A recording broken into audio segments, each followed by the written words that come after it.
Hey everyone, welcome back. Today in this deep dive, we're getting into something truly fascinating, I think. It's the sound of John Coltrane's saxophone. Mm-hmm. Specifically, that quality his tenor sax had, Mm-hmm.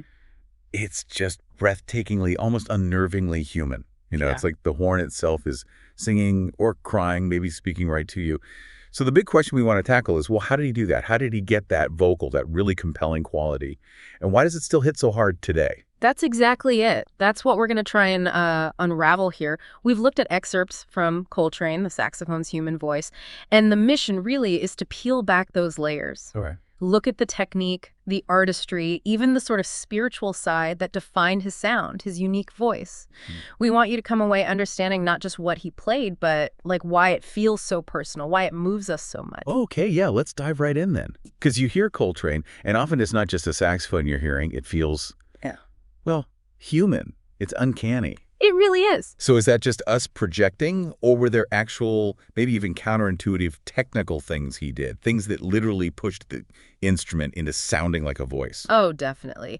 And what's so interesting is how he sort of fundamentally rethought the instrument. Take his reed, for instance. Okay. He used a relatively hard reed. That's the little piece of cane vibrating that makes the sound. Now, a hard reed, it's tough. Right, much harder to control. Exactly. It demands huge strength in your embouchure, how you shape your mouth, and incredible breath support, lung power.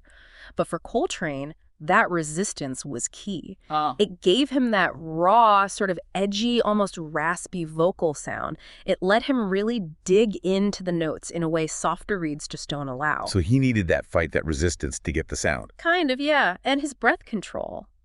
It wasn't just about holding notes for a long time. It was about shaping them, giving them that nuanced rise and fall you hear in human speech. Like a singer using their diaphragm, controlling the air precisely. Precisely. Yeah. And then there's the vibrato, that subtle pulse or wobble in a singer's voice that adds warmth, emotion. Yeah.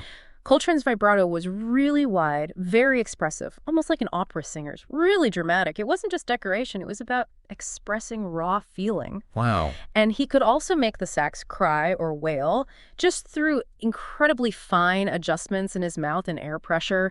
And one more thing, bending pitches. Microtones. Exactly. Microtonal inflection, those little notes between the notes. He mirrored how a human voice naturally slides between pitches to express emotion instead of just hitting distinct, separate notes. It's wild how all those things came together. Yeah. Making a piece of metal sound less like metal and more like, well, a living voice. Yeah. It really goes beyond the instrument itself. It becomes an extension of him. But like you said, this kind of genius, it doesn't just happen overnight. No, absolutely not. So how did this unique voice, this almost spiritual link to the sax actually develop? What were the stages in his journey? Well, that's a great question. It gets into how artists evolve. Early on, like when he was with Miles Davis, you can hear him grappling with technique. The sources say he was really searching for his identity then. Okay, finding his way. Right. But the real shift, the big turning point, seems to be the mid-1950s. That's when he started this almost legendary practice routine. The famous one. The famous one. Practicing obsessively. Sometimes they say 15 hours a day. Or more. 15 hours. I mean, that's just, the dedication is hard to fathom. It's staggering. And it wasn't just noodling around. It was systematic. Working through every single scale, every chord progression, every harmonic possibility. Just total immersion. Wow. Was it purely technical, though, or did something else shift for him personally around then? Well, that's the other key part. 1957 was huge. That's when he had his spiritual awakening. Right, after overcoming addiction. Exactly. And that profoundly changed everything. He started approaching music differently. It became, as he put it, like a form of prayer and meditation. And you can really hear that. This spiritual dimension, it just infused his playing with this emotional intensity that went way beyond just hitting the right notes. Think about A Love Supreme. Oh, yeah. A perfect example. Every note on that album feels like a word in a prayer. Yeah. He's channeling this deep spiritual conviction right through the horn. So it was this combination, this incredibly intense, almost athletic technical work, fused with this deep personal and spiritual transformation. That's what created something so unique. I think that's a really good way to put it. It's an alchemy, like you said. Which brings us back to the core question, maybe, beyond the how and the why. What is it that makes his sound just so incredibly compelling? It's got to be more than just playing fast, right? Oh, absolutely. It's more than just speed or complexity. What's fascinating, I think, is this mix of absolute technical command Right.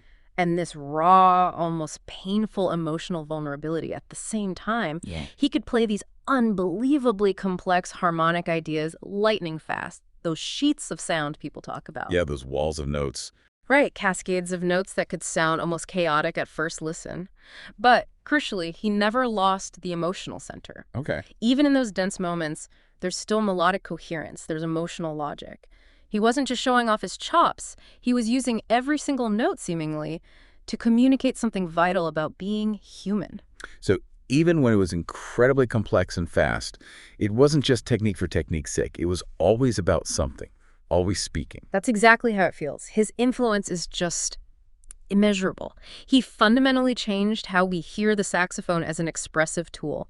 He proved that virtuosity, technical brilliance and deep emotional expression weren't opposites. They could actually amplify each other. He expanded the whole vocabulary of the instrument, pushed it to express everything from agony to sheer joy. He really did seem to transcend the instrument, making it just a direct line to human thought, leaving us this sound that feels as, alive and vulnerable as a voice. So there we go. We've just taken a dive into how John Coltrane, he didn't just play the sax. He made it an extension of the human voice itself, driven by this incredible discipline, yes, but also by profound personal insight. It's quite a story. It really is. And maybe it leaves us with a final thought to chew on. Consider how Coltrane's whole journey shows that maybe the most powerful art comes from that meeting point. Right. Between total technical mastery and this deeply personal, almost spiritual connection to creating something. What does his legacy tell us about just how much an instrument can convey the whole range of human experience when someone approaches it with that kind of absolute intention?